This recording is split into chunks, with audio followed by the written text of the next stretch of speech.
¿Qué tal? Muy buenos días, queridos estudiantes, ¿cómo han estado? Hemos retornado luego de esta semana 18 de fiestas patrias, semana donde se escucha más cumbia que cueca, donde la Sonora Tomirrey está en toda la fonda, la noche también está por ahí, Amar Azul, American Sound, Ráfaga y poco Guatón Loyola, pero bueno, son cosas que se celebran dentro de esta semana de fiestas patrias, donde se conmemoramos la primera Junta Nacional de Gobierno y además coincide también con los 200 años ya de la batalla de Maipú, los 200, bueno, más de 200 años del ejército también puede ser considerado. Espero que hayan estado muy bien, hayan disfrutado en familia, hayan celebrado, hayan jugado a rayuela, bailado cueca, comido empanadas, choripán, anticucho, que hayan comido bastante, pero y que hayan vuelto bien, los que ya volvieron, a su trabajo, a la normalidad, a levantarse temprano, a tomar agüita.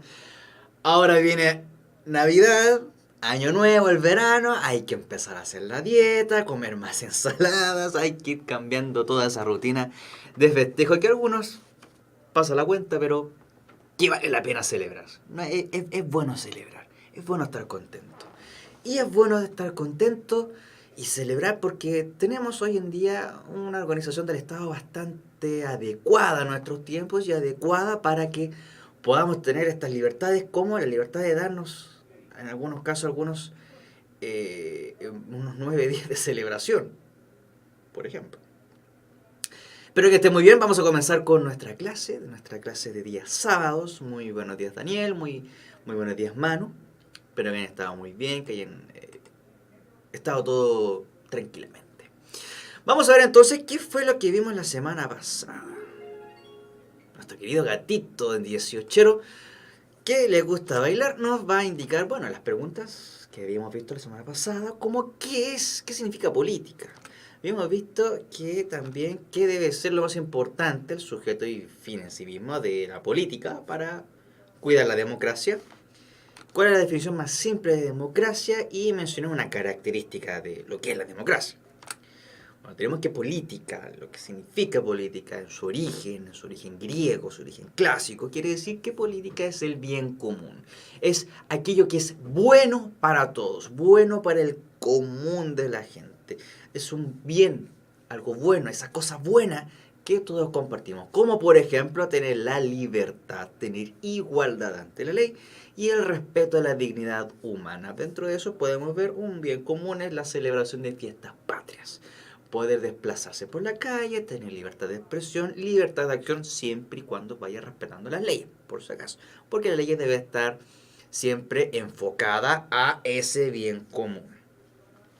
Luego tenemos que es lo más importante para la política, para cuidar la democracia. En este caso vendría siendo la persona. Es decir, usted y usted.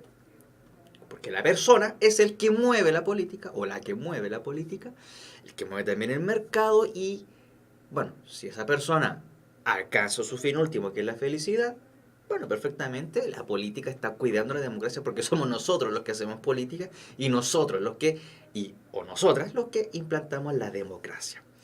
Ahora, ¿cuál es la definición más simple que habíamos visto de lo que es democracia? Vimos que estaba compuesto por dos palabras, demos y kratos, lo que quiere decir como el poder del pueblo o el gobierno del pueblo. Habíamos visto la semana pasada Giovanni Sartori, un politólogo italiano, había hecho mención que la democracia es un sistema o un régimen donde el pueblo es el que manda. Y luego le hace siguientes preguntas. ¿Quién es el pueblo? ¿Cómo se le da el poder al pueblo? ¿Y cómo hay que hacer para poder ejecutar esta democracia? Hay distintas variables, distintas formas, hay distintos atributos que debe tener una democracia.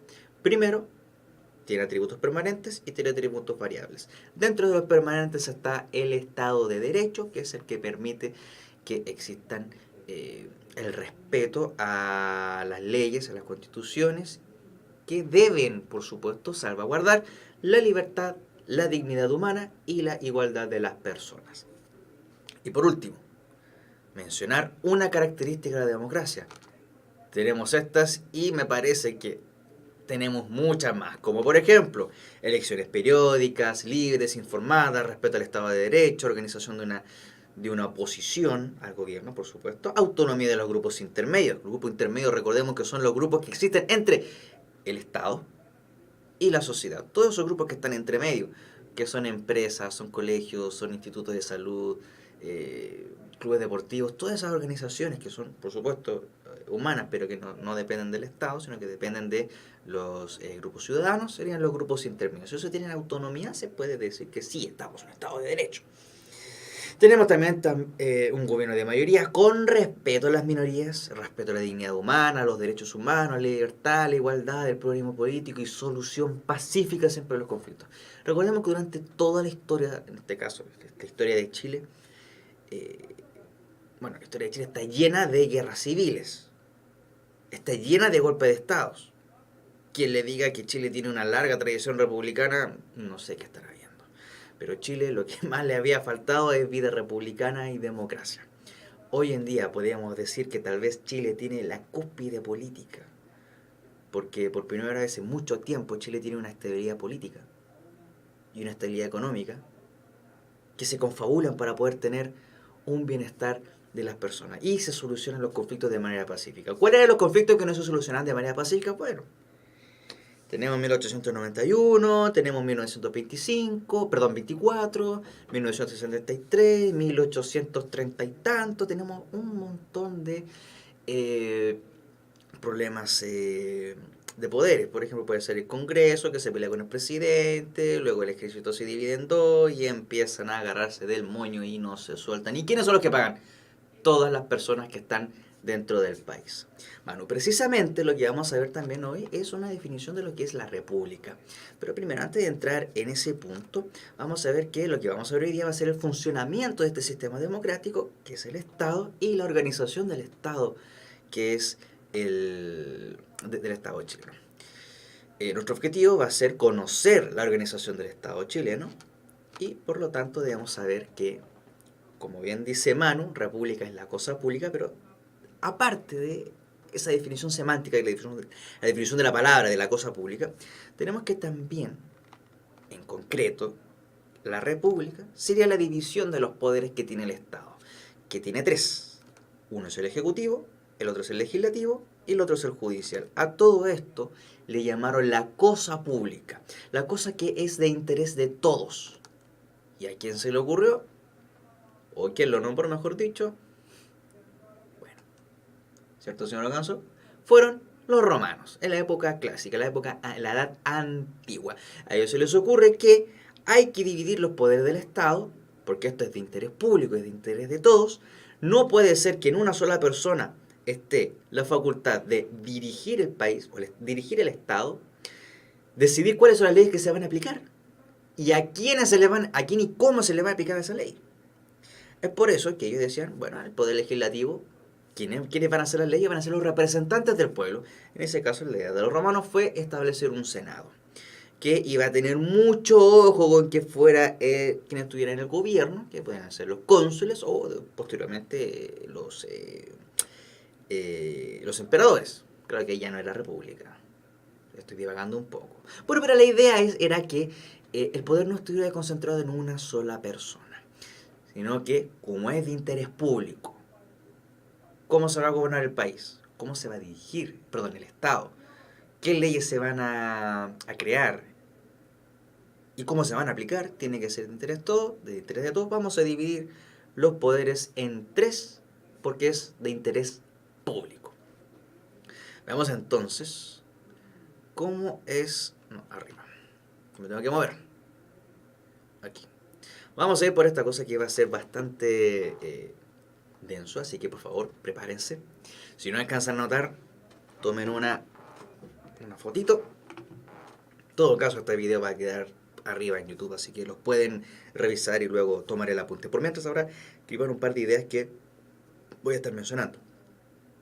Tenemos entonces que, ¿cómo es que esta república, esta cosa pública, esta división de los poderes para poder mantener, cuidar que no exista corrupción, por ejemplo, o disminuir la corrupción lo más posible, establecen una organización. Y la organización del Estado chileno, actualmente, tenemos que es el siguiente. Tenemos que existe, ya sabemos que uno de los poderes es el Ejecutivo, que es donde está el gobierno, es decir, el presidente de la República. Actualmente el presidente Sebastián Piñera Echenique. Ese presidente, que está a cargo del gobierno, tiene a ministros de Estado, como el ministro de Educación, ministro de Salud, ministro de Economía, ministro de Hacienda y bla, bla, bla, bla, bla, ministro de Defensa y todo el otro ministerio. Y también está compuesto por el presidente de la República. Ahora bien, el presidente de la República tiene ciertas atribuciones, es decir, cosas que solamente puede hacer él. ¿Sí? Por ser presidente de la República, él lo puede hacer. ¿Qué lo dice? La Constitución. ¿Cuáles son una de esas? Algunas son, primero, es jefe de Estado. ¿Qué significa ser jefe de Estado? Que es conducir las relaciones internacionales del país. Es decir, el presidente de la República es la cara visible del país ante el resto del mundo. Ahora, cuando hay reuniones de los presidentes, de los jefes de Estado, a veces el presidente no puede ir, simplemente no quiere ir, piensa que su presencia debe ser más importante en otra situación, a lo mejor para algún problema interno y es mejor que el presidente se quede en el país. En ese caso manda un representante, ese representante es el canciller, pero con instrucción directa del jefe de Estado, que sería el presidente. Aquí tenemos también, vamos a hacer algo bien hecho. Vamos a achicarnos aquí, nos vamos a ir aquí arriba, arriba al presidente. Eso es. ¿Qué cosa? A ver, Manu dice, profe, ¿qué cosas nos heredó la Constitución hecha de dictadura? Bueno, precisamente esta es una de las cosas que se heredaron del periodo de la dictadura. Particularmente se puede pensar que si bien esta Constitución se hizo en dictadura, sin embargo tiene muchos capítulos, muchos artículos que son bastante democráticos, algunos que sí van a ir cambiando con el paso del tiempo. Y vamos a ver uno, recuérdemelo, Manu, por favor, anótelo, el Consejo de Seguridad Nacional. Hay un punto especial con eso, con ese punto que te da una relación entre el periodo de la dictadura, de la dictadura cívico-militar, con el retorno a la democracia. Recuérdenme ese punto, el Consejo de Seguridad del Estado. Recuérdenme ese punto, lo vamos a tomar más adelante y vamos a sintetizar todo ese concepto que usted habla de la herencia que hay. Pero principalmente en la Constitución es esta división del Estado, por ejemplo. Como le decía, tienen algunas cosas que son bastante democráticas. Como que la Constitución le hicieron para que se fuera yendo el otro caballero, pero bueno, veámoslo y ustedes saquen sus propias conclusiones, pero se van a dar cuenta que es bastante curioso. Miren, por ejemplo, también dentro de este jefe de Estado también debe concurrir a la formación de tratados internacionales. Por ejemplo, cuando Chile tiene que hacer un tratado de libre comercio con otro país, como por ejemplo China, Japón, Vietnam, Estados Unidos, la Unión Europea, tiene que ir el presidente y firmarlo y decir, bueno, esto lo vamos a tomar y lo vamos a pasar al Congreso para que sea aprobado. Luego también tenemos que, aparte de ser jefe de Estado, también es jefe de gobierno. ¿Qué quiere decir eso? Que él nombra a los ministros, subsecretarios, intendentes, gobernadores, magistrados y fiscales judiciales, comandantes en jefe de las Fuerzas Armadas y los directores generales de las Fuerzas de Orden como carabineros. Es decir, por un lado, el gobierno está a cargo, que manda sería el presidente de la República, que es jefe de Estado y jefe de gobierno, que quiere decir que sea jefe de Estado, que conduce las relaciones internacionales. Es la cara visible del país ante el resto del mundo. Y tenemos también que es jefe de gobierno, es decir, que está a cargo de todo lo que ocurre al interior del país. Como a través de sus elegidos, sus representantes, como los ya mencionados, que son de exclusiva confianza del presidente. Si el presidente pierde la confianza en alguno de estos, el presidente dice, ok, usted, entrégueme su renuncia, ahora ya no va a estar conmigo, voy a llamar a otro. Y el presidente lo ha hecho. Está dentro de sus facultades, que viene también de la Constitución redactada en 1980. También es el único que puede declarar estado de excepción ahora. El estado de excepción, que también se le conoce como, por ejemplo, estado de sitio, estado de catástrofe, solamente el presidente lo puede convocar, lo puede llamar. Sin embargo, para que se ejecute este estado de excepción, que son las restricciones de algunos derechos constitucionales como la libertad de poder transitar, como por ejemplo el estado de sitio, lo vimos en el año 2010 en el terremoto, se llamó estado de excepción, donde se puso el toque de queda en ciertas horas para poder evitar ciertos saqueos. Lo puede llamar el presidente, pero debe ser acordado también por el Congreso. Si el Congreso no está de acuerdo con aplicar este estado de excepción, como el estado de catástrofe, no se suspenden las libertades individuales. Por lo tanto, si bien el presidente lo puede hacer, tiene que tener el acuerdo del presidente. No sería un DFL, que es un decreto con fuerza de ley. Sin embargo, el presidente sí puede dictar estos reglamentos, que son decretos con fuerza de ley. El presidente toma un papel, redacta una legislación y que tiene la categoría de ley. Sin embargo, también debe ser revisada, por ejemplo, por el Tribunal Constitucional para ver que no vaya en contra de alguna otra ley o de la misma Constitución, o que vaya, por ejemplo, puede ser que no la acepten en estado de excepción. El presidente no puede dictar a través de un DFL, que es un decreto con fuerza de ley, no puede dictar un estado de excepción. Sería inconstitucional. Saltaría inmediatamente el Tribunal Constitucional y la Cámara de Diputados y decir: usted no puede hacer eso, señor presidente. Por ejemplo. Esto es una maraña bastante enredada. Pero veamos, también dentro de las atribuciones, aparte de dictar estos decretos con fuerza de ley, también puede proponer proyectos de ley. Hace poco el presidente Piñera envió un proyecto de ley donde se habla se le llama el proyecto de ley de las expulsiones express, que es en el caso de que en algunas instituciones educativas, como los liceos, los liceos públicos, ante las situaciones violentas de protesta o de destrozo del mismo establecimiento y que corra peligro también la comunidad educativa, se le pueda llevar una investigación más corta, ya que anteriormente se debía investigar durante 25 días. Ahora se propone que sean solamente 5 días que se realice la investigación para ver si se le expulsa o no se le expulsa al estudiante, siempre y cuando sea violento. Es un enredo ahí que tienen ahí, que va a estar interesante, pero eso es un ejemplo con el cual podemos ver que el presidente puede dictar o puede proponer proyectos de ley que lo envía al Congreso, y no solamente puede mandarlos, sino que también los proyectos de ley que tienen los congresistas que están discutiendo puede decir: no me gusta esto, me gustaría que agregaran esto, revisen esto, y es cosa del Poder Legislativo si lo agrega o no lo agrega. También puede darle urgencia, puede acelerar los procesos, puede decir: tienen tanto tiempo para poder aprobar esta ley, si no le discuten se aprueba tal cual como se ingresó. Un plazo de 30 días, otros tienen 90 días. Pero la idea es que se apuren en poder revisar estas leyes y que salgan luego. Van a ser con modificaciones o van a ser tal cual como están. Por eso es que de repente nuestros honorables diputados y senadores tienen jornadas extenuantes de más de 12 horas de discusión política. También puede otorgar indultos particulares a personas que están condenadas, que también ha estado bastante en discusión por el tema de los detenidos que están detenidos por crímenes de lesa humanidad, atentados contra los derechos humanos, que dicen el presidente: ¿cómo puede estar pensando en otorgarle algún indulto, que sería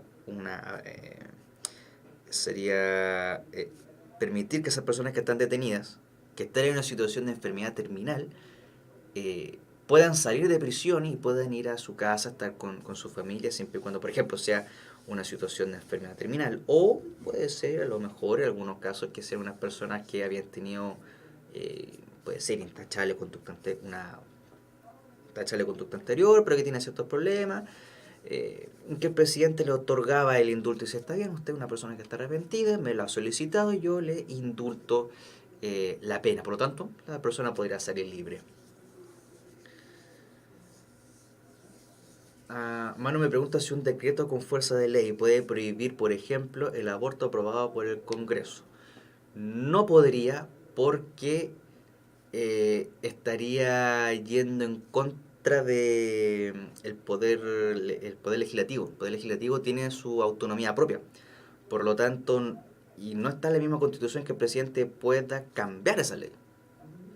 Lo que sí puede hacer, en este caso el presidente, no necesariamente con un decreto de fuerza de ley, pero sí con reglamentos, es las condiciones en las que se puedan aplicar esos abortos o la libertad de, perdón, la objeción de conciencia que puedan tener los que vayan a ejecutar estos abortos. Por ejemplo, por eso que, por ejemplo, en Temuco es la ciudad que tiene la mayor tasa de objeción de conciencia, donde muchos médicos no quieren, no están dispuestos a realizar, en este caso, los abortos.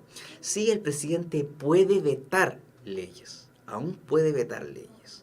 Sin embargo, el presidente tiene que estar ahí muy atento porque si veta una ley y la mayoría de la población no está de acuerdo con que la vete, se va a meter en un tremendo problema. Pero sin embargo, sí, el presidente puede vetar las leyes. De hecho, fue una de las condiciones que dijo el candidato José Antonio Kast, que decía, bueno, si se aprueba la ley de aborto, yo la voy a vetar. Y no estaría yendo contra la Constitución. Bueno, sabemos que está Sebastián Piñera y él no vetó ningún tipo de esas leyes. Veamos entonces el siguiente poder, que sería el poder legislativo, que sería el encargado de elaborar las leyes. Donde está el Congreso Nacional. El Congreso Nacional, que es el que elabora las leyes. El Congreso Nacional está compuesto por una cámara que se llama la Cámara Alta, que sería el Senado. Esto sería la herencia de la Roma clásica, la Roma antigua. El Senado, dentro de sus atribuciones particulares, está restituir la ciudadanía. Recordemos que para perder la ciudadanía, que es el derecho de poder votar, ser elegido, elegir personajes, elegir representantes, debe ser mayor de 18 años y no debe haber sido condenado, por ejemplo, a una pena aflictiva, que es 3 años y un día. Si en ese caso una persona que pierde la ciudadanía la puede volver a recuperar siempre y cuando vaya al Senado y le pida por favor, y de argumentos obviamente válidos, que le restituya la ciudadanía para que pueda volver a votar o ser electo en alguna autoridad. También el Senado es el que debe dar el acuerdo para el nombramiento del Contralor General de la República y los ministros de la Corte Suprema. De esta forma el Senado también está fiscalizando lo que se está haciendo en el Poder Judicial. Mr. Flowers, ¿cómo está?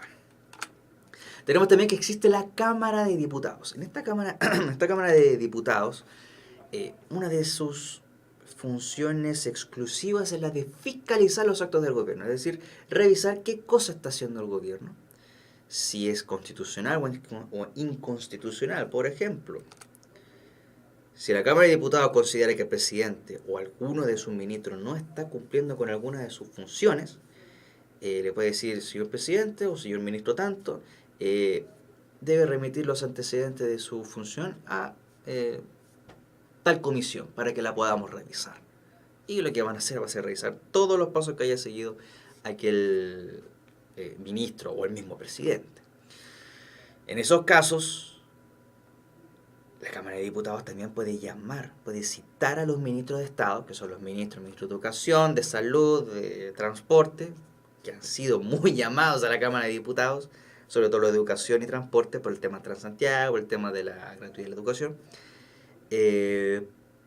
para poder enjuiciarle, de cierta forma, si su cometido ha sido correcto o qué tan eficiente ha sido en su trabajo. De este modo, si la Cámara de Diputados no considera que se ha hecho las cosas bien, puede decirle, usted debe ser inhabilitado. Y lo inhabilitan por 5 años, que no puede estar en un cargo público. Tenemos el caso de la diputada, no recuerdo si es diputada o senadora, de Yana Proboste. Ella en el primer gobierno de Michelle Bachelet, recuerdo, en el año 2006, ella era la ministra de Educación y fue interpelada por la Cámara de Diputados y fue inhabilitada por 5 años para poder ejercer algún cargo público. Recién ahora ha vuelto a estar dentro de la política. Y es muy curioso que ella misma sea la que esté criticando bastante el Ministerio de Educación y todos los actos que se están haciendo, siendo que ella, bueno, alguno podrá decir que es parte del problema. Pero bueno, son cosas que ocurren en política. Muchas veces hay vueltas de chaqueta, las cosas cambian mucho en política, pero en la política es así le dicen. Tenemos también que esta Cámara de Diputados crea comisiones especiales investigadoras para poder investigar ciertos casos, por ejemplo, algún caso de comisión mixta para investigar el proyecto de aborto entre causales, por ejemplo, o ver investigaciones sobre medio ambiente, como lo que ha ocurrido en Quintero, Puchuncaví, en el caso de Ventanas. También hay comisiones mixtas que se llaman, que es donde está una mezcla de Cámara de Diputados con Cámara de Senadores, pero que la manda la Cámara de Diputados para poder investigar donde hay una falla, cómo encontrar alguna solución. Cuando algún ministro de Estado lo interpelan y le dicen que queda inhabilitado por los 5 años para ejercer un cargo público, ahí le suspenden el pago, si ya no está ejerciendo sus labores, por lo tanto no corresponde realizar algún tipo de pago. Resolviendo la consulta que tenía a mano, si es que se le seguía pagando a estos ministros. Volviendo al tema de las comisiones, estas comisiones existen y pueden revisarse distintos temas para poder elaborar propuestas, proyectos de ley o modificar ciertos proyectos de ley. Como ya habíamos mencionado, se inician juicios constitucionales que es para ver si el presidente, un ministro de Estado o cualquier otro personaje que ocupe un cargo dentro del Estado está cumpliendo con sus funciones o no. Si no lo están cumpliendo, pueden inhabilitar. No solamente corre para el Poder Ejecutivo, corre para todo el poder del Estado. Pasamos al siguiente, que sería el Poder Judicial, que es donde están los tribunales. Existen tribunales militares, que sería la que conoce las causas militares y establece un juicio si se apega a la ley y a la Constitución. También está el Tribunal Constitucional, también está bien cerca ahí del Poder Judicial, que es el que ve la revisión de la constitucionalidad, es decir, si las leyes, los proyectos de ley, los decretos con fuerza de ley, los reglamentos constitucionales, los reglamentos del presidente, la interpelación, todo lo que es el Estado, está acorde a lo que dice la Constitución. Y tenemos también los tribunales civiles, que se dividen en 3, en la Corte Suprema, la Corte de Apelaciones y los jueces de letras. Cuando usted tiene un problema, por ejemplo, usted estaba manejando el 18 de septiembre y ocurre que hay un choque, usted está en un choque, a usted lo chocan, usted está en un disco par, estaba detenido y viene otro auto por atrás, ¡pum!, le choca. Aparte del tema de los seguros, se va a ir a los jueces de letras, los jueces de juzgado de policía local. Estoy hablando de un supuesto. Usted va a los juzgados se va a los jueces de letras. A ver, me parece más interesante el ejemplo que está colocando Manu. Manu pregunta, ¿quién juzga a los curas chilenos, a los sacerdotes chilenos? Vamos a ver el caso. Vamos a ver dos dimensiones. Vamos a pensar en los sacerdotes en estos casos de pedofilia. Se instaura una demanda por abuso sexual de menores a un sacerdote chileno. Como por ejemplo, Caradima. La demanda, estamos pensando en que se dio en los tiempos, la demanda tiene que ir a los jueces de letras, los juzgados de policía local. Estos juzgados establecen una sentencia. Por ejemplo, supongamos, lo dicen que es inocente. Los que demandaron pueden apelar y decir, no estamos de acuerdo con la decisión del tribunal, vamos a ir a la Corte de Apelaciones. La Corte de Apelaciones vuelve a revisar el juicio que se estableció a través del juzgado de letras y establece en esta cosa que es culpable. Entonces ahora el señor acusado, el señor Caradima, dice, yo soy inocente, voy a ir a la Corte Suprema. De esa forma se pasa al siguiente nivel, que es la Corte Suprema, que es en la última instancia en la cual se puede decir si es inocente o si es culpable. Y la Corte Suprema es la que termina diciendo si es culpable o inocente. En este caso ficticio que estaba mencionando, lo más probable es que la Corte Suprema haya dicho que es objetivamente culpable. Ahora, yendo al tema que pregunta Manu, ¿quiénes juzgan a los sacerdotes? Bueno, los sacerdotes en general. El clero de la Iglesia Católica tiene su propio tribunal, que se llama el Tribunal Eclesiástico. Cuando hay algún problema con uno de los sacerdotes, el tema pasa también a los tribunales eclesiásticos, pero también pasa a los tribunales civiles. Por lo tanto, esta persona es enjuiciado por 2 tribunales. Uno eclesiástico, que depende de la Iglesia Católica directamente del Vaticano, y otro que depende del estado donde se encuentra, en este caso, los tribunales chilenos. ¿Qué pasó en el caso de Fernando Caradima? hasta ese momento, cuando se hicieron las demandas, las denuncias no se hicieron en el tiempo que fueron necesarias para que no prescribieran. Porque cuando se comete un crimen, se comete un delito, si pasa cierta cantidad de tiempo, depende del delito, si pasa cierta cantidad de tiempo, no se va a investigar. Porque se entiende que ya pasó mucho tiempo y no van a existir pruebas para poder inculpar o poder demostrar la inocencia de una persona. O sea, demostrar la culpabilidad o inocencia de una persona. Por eso es que le llaman la prescripción. Y en este caso, los delitos de abuso sexual hasta ese momento prescribían. Por lo tanto, cuando demandan a Fernando Karadima, ese delito ya estaba prescrito. Ya había pasado hace mucho tiempo atrás, por lo tanto los tribunales civiles chilenos no lo podían investigar por la legalidad, la legislación que existía. Sin embargo, es por esa razón que los que fueron abusados por Fernando Karadima fueron a hablar con el Papa, se entrevistaron con el Papa, hicieron la demanda eclesiástica para que ya, está bien, no fue investigado por los tribunales chilenos, pero sí va a ser investigado por los tribunales eclesiásticos y se va a dar a conocer que esa persona es un abusador de menores. Entonces tenemos que en el caso de los sacerdotes, los curas, son enjuiciados por dos tribunales. Uno el eclesiástico, que es del Vaticano, y también por los tribunales civiles. Al ser juzgado por los tribunales civiles, tiene que pasar por el juzgado de letras, por la Corte de Apelaciones y por la Corte Suprema si es que no se está contento con lo que establecen cada uno de estos juicios.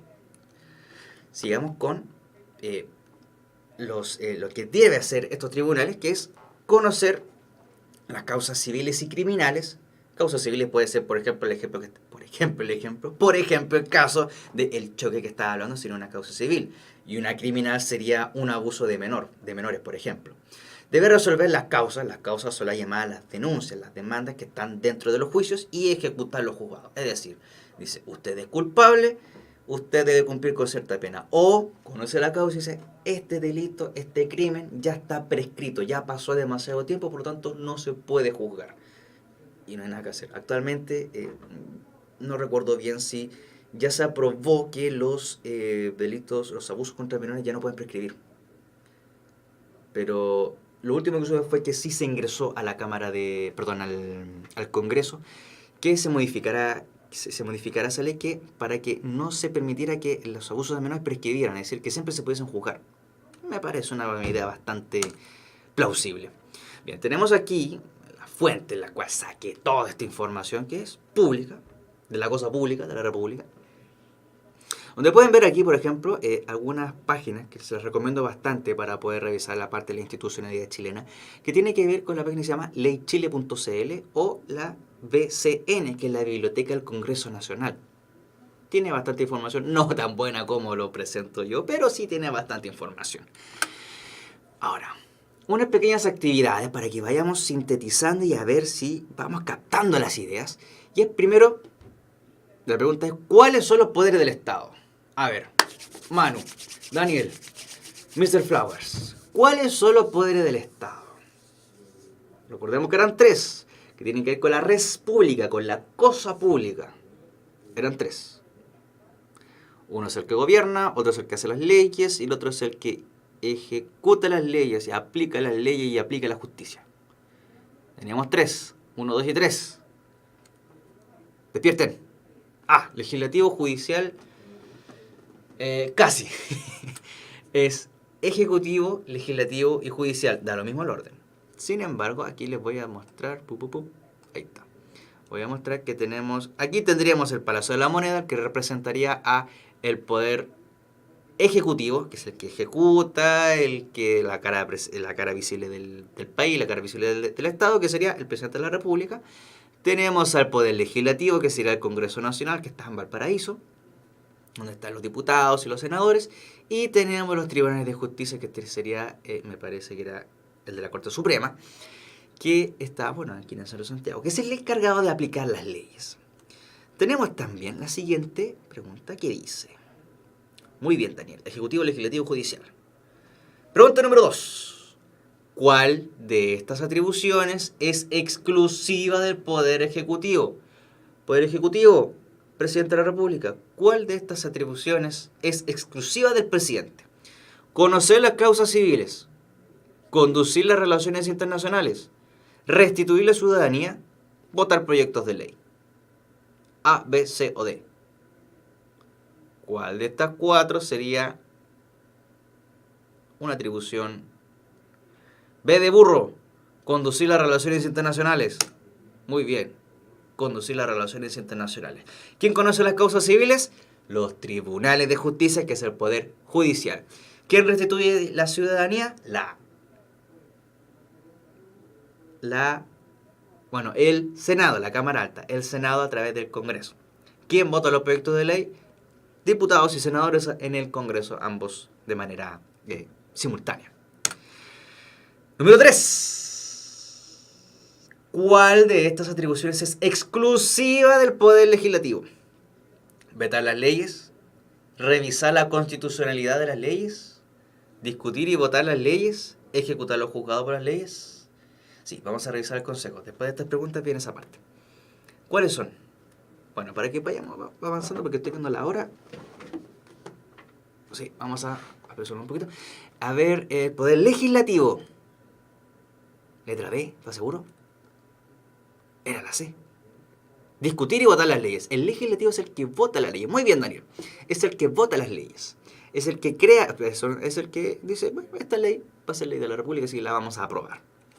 Legislativo, Congreso, diputados y senadores. El que ejecuta los juzgados según las leyes es el judicial, que son los tribunales de justicia. Luego, ¿cuál de estas atribuciones es exclusiva del Poder Judicial? Tenemos iniciar los juicios constitucionales, fiscalizar actos del gobierno, otorgar indultos particulares a personas condenadas, conocer causas civiles y criminales. Número 4, para que podamos ir un poquito más rapidito, sería conocer las causas civiles y criminales para poder dictaminar si van acorde o no según la ley. Ahora sí, en este ratito que nos queda, vamos a ver esto que es bastante extenso, que es bastante interesante, porque la organización del Estado, si bien se divide en 3 poderes, para que estos 3 poderes puedan ser independientes uno de otro, que puedan funcionar bien y respetarse el Estado de Derecho, deben existir lo que se llaman, allá arriba a la izquierda, otros órganos del Estado. Tenemos la función, de quién son dependientes y cuáles son los miembros. Lo vamos a ver de manera express por el tiempo que tenemos.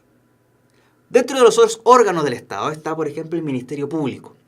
El Ministerio Público es el encargado de dirigir las investigaciones de los delitos. Es decir, cuando hay una demanda, el Ministerio Público es el que va y realiza las investigaciones. Para eso utiliza de manera auxiliar Carabineros, PDI, Servicio Médico Legal, Registro Civil y el Instituto de Salud Pública. También es el encargado de tomar a los imputados y llevarlos ante los tribunales. ¿Quiénes están ahí? Los fiscales, los magistrados, que son propuestos al Senado y ratificados por el presidente. Es decir, no son elegidos por voto popular, no son elegidos por una persona, son elegidos por varias personas. Por lo tanto, los que están en el Ministerio Público hacen una carrera dentro del Ministerio Público. Son abogados, por supuesto. Hacen una enorme carrera, tienen que pelearse con un montón de otros que están en las mismas situaciones. Y bien, chicos, para poder finalizar con esto, vamos a ver otro punto importantísimo que habíamos hablado del Consejo de Seguridad. Aquí está, voy a poner aquí. Consejo de Seguridad Nacional. Que sería, ¿cuál es su función? Analizar la estabilidad institucional, la paz interior y la seguridad exterior. Es decir, preocuparse de la seguridad interior del país y lo que pase afuera. Solamente el presidente de la República lo puede convocar. Y aquí está lo que quería hacer mención. Con la Constitución de 1980, que era la dictadura, con que existieran dos miembros del Consejo, con que 2 miembros del Consejo llamaran al Consejo, se podía reunir el Consejo. Y como cualquiera, porque vamos a ver quiénes son los que están dentro de este Consejo: el presidente de la República, el presidente del Senado, la Cámara de Diputados, de la Corte Suprema, comandante en jefe de las Fuerzas Armadas, que son 3, Ejército, Armada, Fuerza Aérea, General Director de Carabineros, Contralor de la República y algún ministro invitado. ¿Cuál es la particularidad que existía en los años 80 con esta constitución? Es que, por ejemplo, estamos pensando en el retorno a la democracia. Retorno que estaba ahí caminando por un hilo. ¿Qué pasaba, por ejemplo, si algunos comandantes en jefe, dos comandantes en jefe de la Fuerza Armada simplemente decían, no me gusta cómo está funcionando todo esto, así que vamos a llamar a el Consejo de Seguridad del Estado? El Consejo se podía reunir y si querían invitaban a todos. Pueden dejar incluso hasta el presidente afuera. Debido a eso es que en el 2006, no, antes, 2005, Ricardo Lagos realizó la reforma constitucional donde cambia esa letra y le pone que solamente el presidente la puede convocar para poder efectivamente que sea algo más democrático. El presidente es el que manda, en este caso. ¿Qué otros tenemos? Y miren esto. Consejo de Seguridad Nacional, Consejo de Seguridad, de Seguridad Nacional, solamente puede ser convocado por el presidente, por lo tanto depende del presidente. Pero si vemos el Ministerio Público, el Tribunal Constitucional, que ya vimos que revisa la constitucionalidad de las leyes, la Contraloría General de la República, que es el que revisa la contabilidad del Estado, las platas que ingresan y salen del Estado, son autónomos. Es decir, dependen de sí mismos. Sí, hay nombramientos que tienen que ser ratificados por el Congreso, por el presidente. Sin embargo, para poder hacer eso, deben ser personas que ya están haciendo carrera dentro de estas instituciones. Por lo tanto, ellos por mérito propio o por conocidos que tengan, pero siempre y cuando tengan su mérito, van a ser ratificados por el Congreso y por el presidente o por la Corte Suprema. Por ejemplo, uno donde estén los tres poderes de Estado sería el Tribunal Constitucional. Tres nombrados por el Ejecutivo, tres nombrados por el Congreso y cuatro nombrados por la Corte Suprema. Tenemos también por aquí el Banco Central. Banco Central, que su misión es velar por la estabilidad del peso chileno y de los pagos que se haga interna o externamente del país. Es una institución autónoma también depende de sí mismo. Son nombrados por el presidente, estos sí que son nombrados por el presidente, pero están por 5 años. Y es es autónomo, pero es más técnico que político. Por lo tanto, debería dar exactamente lo mismo quiénes son los que están ahí, de qué partido son, siempre y cuando tengan su carrera técnica, en este caso, puede ser ingeniero comercial, economista, empresario, qué sé yo. Ahí depende de lo que diga el presidente. Pero su función es velar por la estabilidad del peso chileno. Ahí ves subir las tasas de interés, bajar las tasas de interés, ver el tema de los combustibles, ver el tema ¿cómo se llama? Del precio del dólar. Eso es lo que tiene que ir regulando para que el peso chileno sea estable y no se devalúe o se ponga demasiado caro, como ocurre, por ejemplo, al otro lado de la cordillera, que el peso argentino sube y baja como loco, ahora está bajando cada vez más.